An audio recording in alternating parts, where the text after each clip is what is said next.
In this video, I'll show you how to play All By Myself by Johnny Thunders and the Heartbreakers off the LAMF record. But before we begin, remember to like this video and subscribe. I'll be posting new videos each week, and leave a comment what you like, what you don't like, and what you want to see next time. And here we go.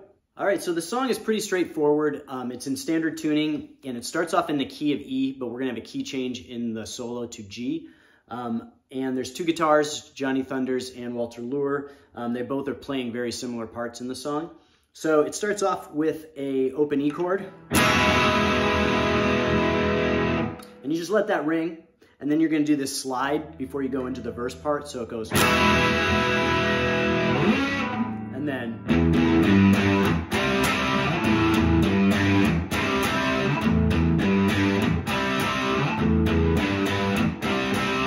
so there's a little bit of a palm mute, but again, this is with Johnny Thunders and the Heartbreakers, it's pretty loose.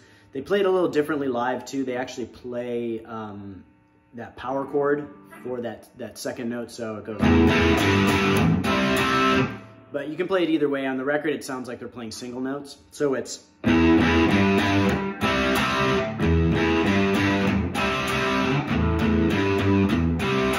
So you hear there's that little muted part before it goes to that C chord, so.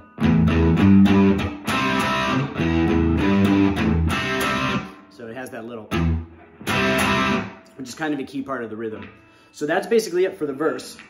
And then it goes into the chorus, which it goes like this.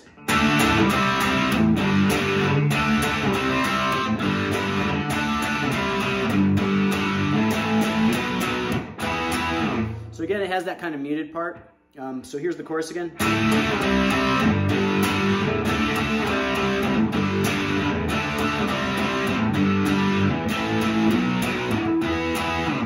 Slowly.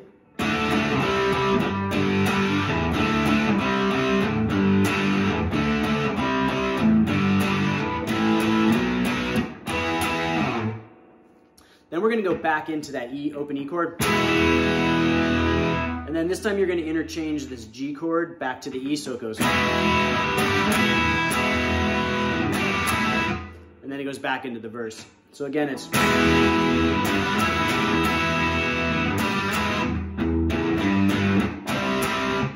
So slowly.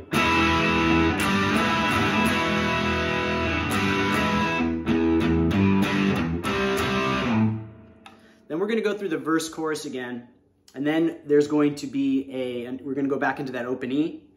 And this time Johnny Thunders is going to do this hammer-on pull-off at the second fret of the G string, so it goes.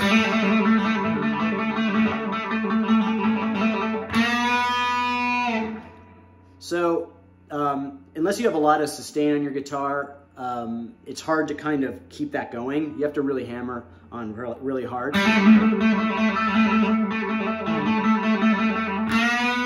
And there's that bend at the end. You can pick that bend. So one more time, it's just. And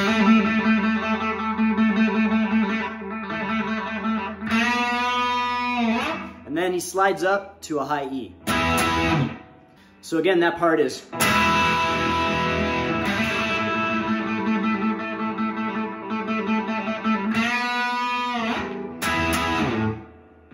Then we're going to go back through the verse chorus again. Then we go to that E part, the open E. And then it's going to go into the solo.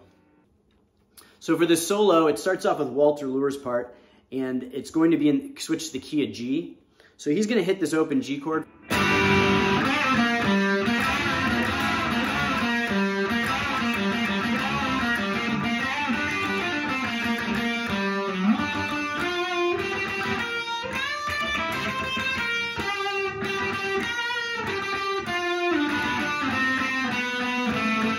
So let's break down Walter Lure's part slowly. So he basically starts off with this open G chord. And then there's going to be this bend.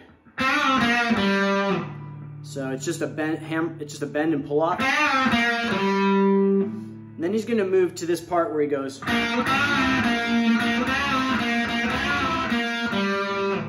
So that's slowly. And basically, when you're doing those, that's kind of a double bend there. So that part that goes.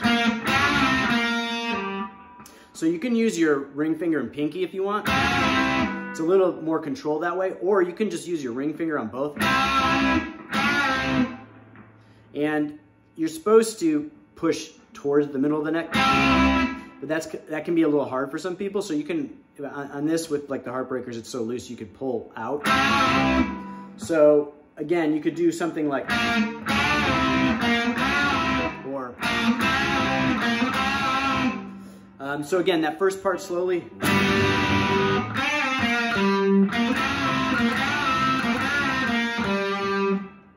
Then the next part is basically a play off of the first part. So you're gonna have that double bend again. So it goes. So.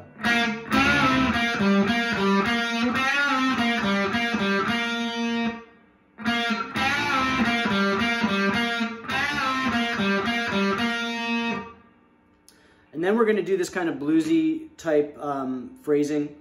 And you're gonna push with your ring finger at the 5th fret. And then you're gonna bridge like you're doing a Chuck Berry style bend at the 3rd fret with your index finger, so. And I like to use alternate picking for this part because it's a little fast, so it goes. So it goes. And then you're gonna do a pull off from the 6th fret to the 3rd fret on the B string.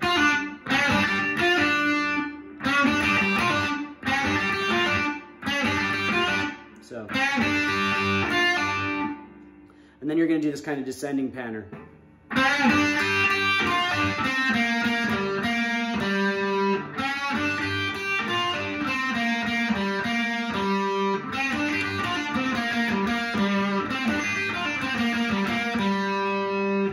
So that's probably the trickiest part, just because it's a lot of movement. So practice it slow and work up to the speed that he's playing on the record. And then it moves up to this higher position in the G scale, and you're going to do this slide to the 12th fret of the D string. And then you're going to do a similar thing at the 12th fret of the G string. So it goes. Then you're going to do a bend at the 13th fret of the B string. And you're going to hold that bend up and then bring it down. So hold it up and bring it down. Then another bend and pull up. And then so.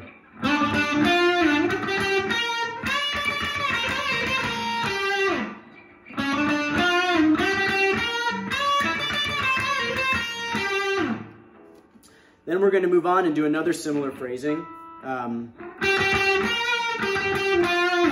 So you're going to slide up.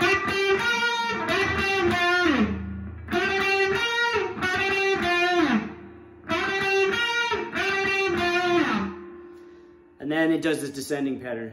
And the first note's at the 7th fret of the G string, and he kind of hits the open note on the B string. On the first couple notes, but you don't necessarily have to do that. So.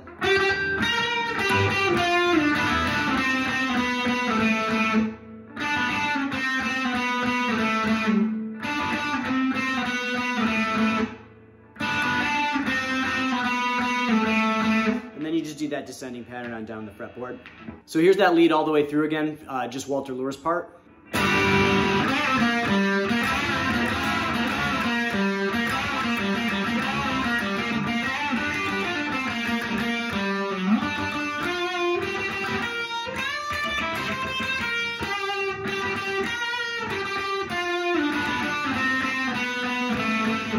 Then Johnny Thunders is going to come in and do his part of the lead, and he's going to do kind of a trademark thing that he does. So he's going to bend at the 12th fret with his index finger at the 12th fret of the B string and ring finger pushing at the 14th fret of the G string.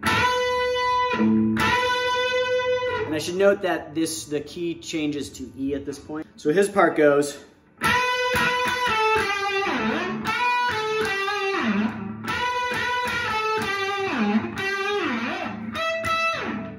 So breaking down Johnny Thunders' part, you're going to do a bend with your index finger at the 12th fret of the B string and push with your ring finger at the 14th fret of the G string. So it goes.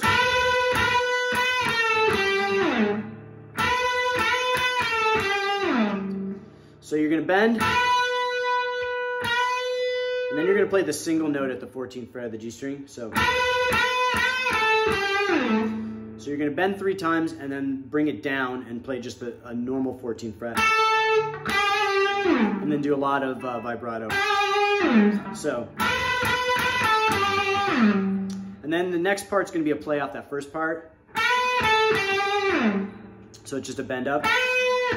And then normal 14th fret, then 12th with a lot of vibrato. So. And then the third part's gonna be the same as the first part.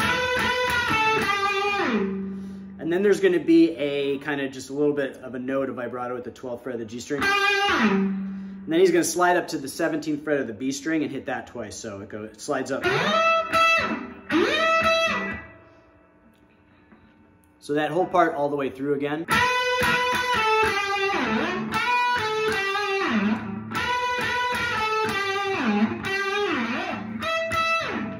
So that's gonna go through the verse, chorus again, and then there's kind of an extended chorus. And then at the end, there's that kind of bridge part though.